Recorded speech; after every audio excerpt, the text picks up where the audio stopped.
Hello everyone.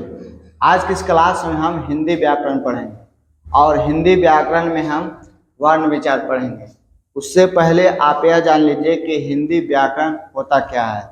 तो हिंदी भाषा है और भाषा मन की बातों को व्यक्त करने का माध्यम है। और व्याकरण की अगर बात करें तो व्याकरण वह विषय या शास्त्र का नाम है जिसको पढ़ने से व्यक्ति को शुद्ध बोलना, पढ़ना या कह सकते हैं उच्चारण करना आ जाता है। उन्हीं को हम व्याकरण कहते हैं। आज के इस क्लास में हम हिंदी व्याकरण में वर्ण विचार पढ़ेंगे। अब ये वर्ण विचार होता क्या है? वर्ण विचार, और वर्ण विचार में हम वर्णों के विषय में विस्तार से विचार करते हैं, या आप कह सकते हैं कि वर्णों के विषय में विस्तार से जानकारी प्राप्त करते हैं। जैसे कि इसमें हम वर्ण के बारे में जानते हैं, वर्ण के भेद के बारे में जानते हैं, वर्णों की संख्या के बारे में जानते हैं। तो चलिए सबसे पहले हम जानते हैं वर्ण के बारे में। वर्ण होता क्या है? तो वर्ण जो है व्री धातु से बना है और इसका अर्थ होता है चुनना। आप कह सकते हैं कि व्री धातु से वर्ण शब्द बना है जिसका अर्थ चुनना होता है। अब बात करते हैं कि वर्ण होता क्या है। तो वर्ण जो है भाषा की सबसे छोटी इकाई है जिसको आप खंड या टुकड़ा नहीं कर सकते। तो आपको बोलना है कि वर्ण भाषा की सबसे छोटी इकाई है जिसके खंड नहीं किया जा सकता है। वो क्या कहलाता है? वर्ण कहलाता है। फिर से एक बार सुनिएगा, वर्ण भाषा की सबसे छोटी इकाई है, या आप कह सकते हैं कि लघुतम इकाई है जिसको आप खंड या टुकड़ा नहीं कर सकते। जिसको हम खंड या टुकड़ा नहीं कर सकते वही आपको क्या कहलाता है? वर्ण कहलाता है। जैसे हमने आपको एक शब्द ले रखा है कमल। कमल को आप अगर तोड़िएगा तो क में हलंत लगा हुआ है, इसका मतलब इसको आधा क बोला जाता है। क जोड़ आ फिर यहाँ म में हलंत लगा हुआ है, माँ को हम आधा कहेंगे। माँ जोड़ अ जोड़ ल जोड़ अ, यहाँ पे हलंत लगा हुआ है, इसको भी हम आधा ल बोलेंगे। तो इस तरह से जो है ये शब्द बना है। अगर इसको टुकड़ा करेंगे तो इसका कुछ अर्थ ही नहीं निकलेगा। तो ये कमल हो गया। अब बात करते हैं अक्षर। अक्षर क्या होता है? तो भाषा के मौखिक रूप को अक्षर कहा जाता है। भाषा के मौखिक रूप को क्या कहा जाता है? अक्षर कहा जाता है। अब बात करते हैं वर्ण की भेद के बारे में। तो वर्ण जो है दो प्रकार के होते हैं। वर्ण के दो भेद होते हैं, एक स्वर्ण वर्ण और एक व्यंजन वर्ण। अब बात करते हैं कि ये स्वर्ण वर्ण होता क्या है। तो देखिए स्वर्ण वर्ण जो है स्वतंत्र होता है।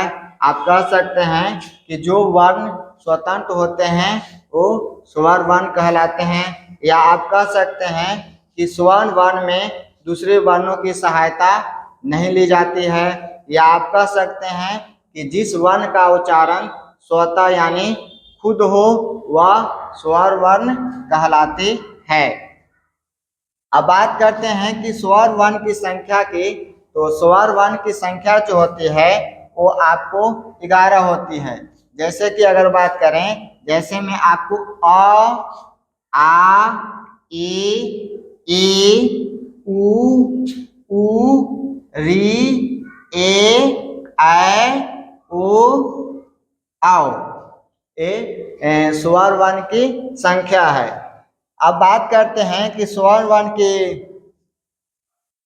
भेद के बारे में। तो मात्रा या उच्चारण अवधि के आधार पर स्वर्ण वर्ण के 3 भेद होते हैं।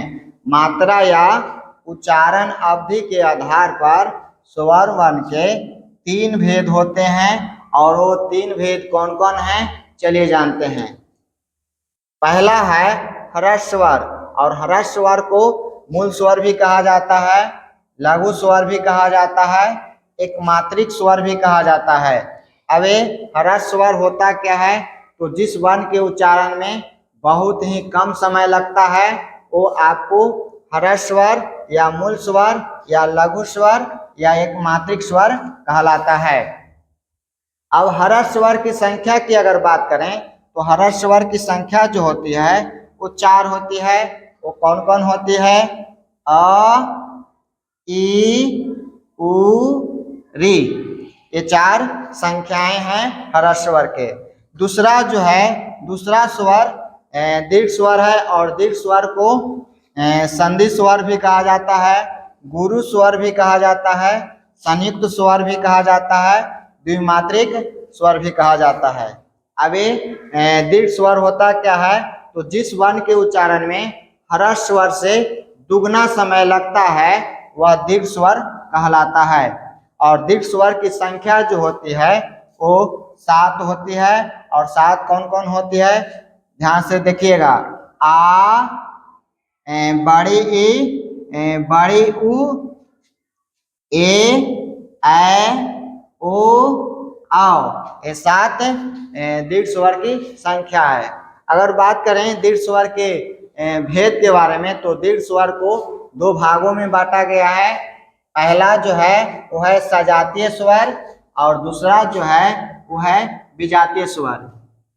सजातीय स्वर किसको कहेंगे, जो समान वर्णों के मेल से बनते हैं, समान वर्णों के मेल से बनते हैं वो सजातीय स्वर कहलाते हैं। जैसे कि अगर बात करें, अ जोड़ अ मिलकर आ बनाया है, अ जोड़ अ मिलकर क्या बनाया, आ। फिर छोटी ई और छोटी मिल करके बड़ी ई बनाया, जैसे ई प्लस ई, बड़ी ई। यहाँ पर छोटी ऊ और छोटी ऊ मिलकर बड़ी ऊ बनाया, दीर्घ ऊ बनाया। ऊ जोड़ ऊ बराबर दीर्घ ऊ, याद रखिएगा। अब आता है विजातीय स्वर। तो विजातीय स्वर असमान वर्णों के मेल से बनते हैं। जैसे कि अगर बात करें, यहाँ पर अ जोड़ ई मिलकर क्या बना, ए। यहाँ पर अ जोड़ छोटी ऊ मिलकर क्या बना, ओ। यहाँ पर अ जोड़ ए मिलकर क्या बनाया, ए। और तीसरा स्वर की अगर बात करें, तो तीसरा आपको स्वर जो है वो है पलु स्वर। और पलु स्वर होता क्या है, तो जिस वर्ण के उच्चारण में ह्रस्व स्वर से 3 गुना समय लगता है वो आपको पलु स्वर कहलाता है। जैसे कि अगर बात करें, जैसे ओम। और पलु स्वर का प्रयोग संगीत में चीखने या चिल्लाने में किया जाता है। ये हमारा था वर्ण और वर्ण के भेद।